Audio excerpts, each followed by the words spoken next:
America ভারতের সঙ্গে যে শুল্ক যুদ্ধ চালিয়েছিল সেই শুল্ক যুদ্ধের নেপথ্যে ভারতের যে আপগ্রোয়িং ইকোনমিক্যাল স্ট্রাকচার ছিল সেইটা আমি এই অনুষ্ঠানে বারবার করে বলেছি এবং আজকেও এইটাই বলবো যে আমেরিকা ভারতের যে উন্নতি সেইটা সহ্য করতে পারছিল না বলেই এই যে শুল্ক কোপ তারা চালিয়েছিল।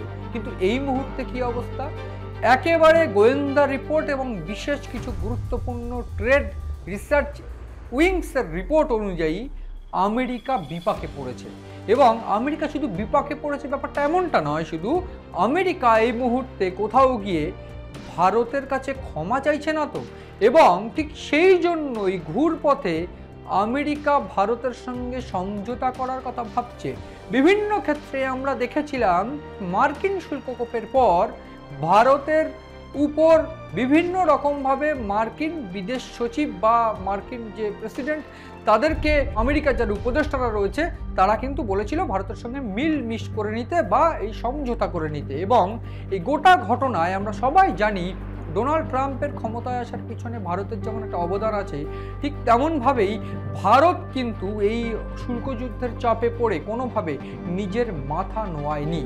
এবং ঠিক এই জায়গায় আজকে যে বিষয়টা আলোচনা করব সেইটা হলো কোথাও গিয়ে রফতানি কমিয়ে দিয়েছে ভারত, এবং রফতানি কমিয়ে দেওয়ার ফলে মার্কিন বাজারে ভারতীয় পণ্যের একটা ঘাটতি দেখা দিচ্ছে। এর পাশাপাশি মার্কিন বাজারে একটা বড় অঙ্কের ক্ষতির সম্মুখীন হয়েছে এই মার্কিন ব্যবসায়ীরা।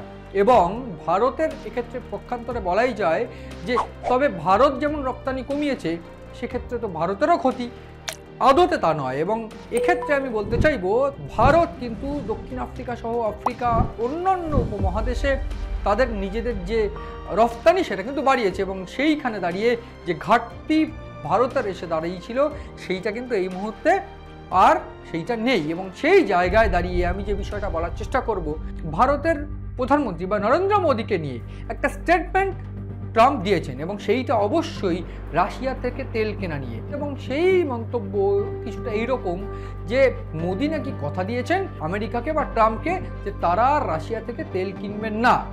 আদতে এটা কতটা সত্য সেই সব নিয়ে প্রশ্ন উঠছে। এবং এই জায়গায় জিওপলিটিক্যালি ভারতের সঙ্গে শত্রুতা করতে এসে যে পরিস্থিতি আমেরিকার হয়েছে তাতে কিভাবে নাকানি চোবানি খাচ্ছে সেইটা আজ আলোচনা করব। এবং প্রাথমিকভাবে যে আলোচনা করব সেটা অত্যন্ত গুরুত্বপূর্ণ, তার কারণ মে মাসে কিছুটা হলেও ভারত থেকে আমেরিকায় রফতানি বাড়লেও তারপর জুন, জুলাই, আগস্ট, সেপ্টেম্বর এই গত 4 মাসে একেবারে হিউজ শতাংশ তথ্য বলছে মোট 37.5% রফতানি কমেছে।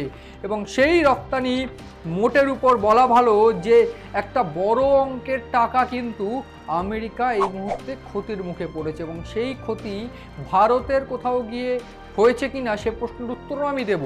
প্রাথমিকভাবে তথ্য দিয়ে আমি বলতে চাইবো যে গত মাসেই বা সেপ্টেম্বরে 20.3% রপ্তানি কমেছে। এবং সেইটা যদি তথ্য ভিত্তিক যে তথ্য আমি নিয়ে বলছি, প্রাথমিকভাবে গ্লোবাল ট্রেড রিসার্চ ইনিশিয়েটিভ বা জিটিআর এর তথ্য বলছে যে গত মে মাসে $880 কোটি বা ভারতীয় মুদ্রায় 77,212 কোটি টাকার যে ব্যবসা কিন্তু ভারত করেছিল আমেরিকার সঙ্গে। এবং এরপর গত 4 মাসের ব্যবধানে অর্থাৎ জুন, জুলাই, আগস্ট, সেপ্টেম্বর এই 4 মাসের ব্যবধানে কিন্তু একটা হিউজ পরিমাণ ব্যবসা কিন্তু কমেছে। এবং সেই ব্যবসায় এই মুহূর্তে দাঁড়িয়ে সেপ্টেম্বরে ভারত থেকে আমেরিকায় রপ্তানি হয়েছে $505 কোটি অর্থাৎ $48,258 কোটি, যেটা গত মে মাসে ছিল $77,212 কোটি টাকা। এবং যেটা ভারতে এই মুহূর্তে আমেরিকায় যে রপ্তানি সেই রপ্তানির পরিমাণ এসে দাঁড়িয়েছে $48,252 কোটি টাকা। ফলে এই যে হিউজ পরিমাণ যে রপ্তানি সেটা কিন্তু ভারত এই মুহূর্তে কমিয়ে দিয়েছে। বিভিন্ন ক্ষেত্রে আমেরিকায় ওষুধ সহ বিভিন্ন কিছু রপ্তানি হতো, এবং সেই রপ্তানি কমিয়ে দেওয়ার পর ভারত কিন্তু সেটা ঘুরপথে অন্যান্য দেশে সেইগুলো পরিমাণ বাড়িয়েছে ব্যবসার। এবং প্রাথমিকভাবে ভারত রপ্তানি কমিয়ে দেওয়ার পর সেই ঘাটতি কিন্তু আমেরিকায় দেখা গিয়েছে।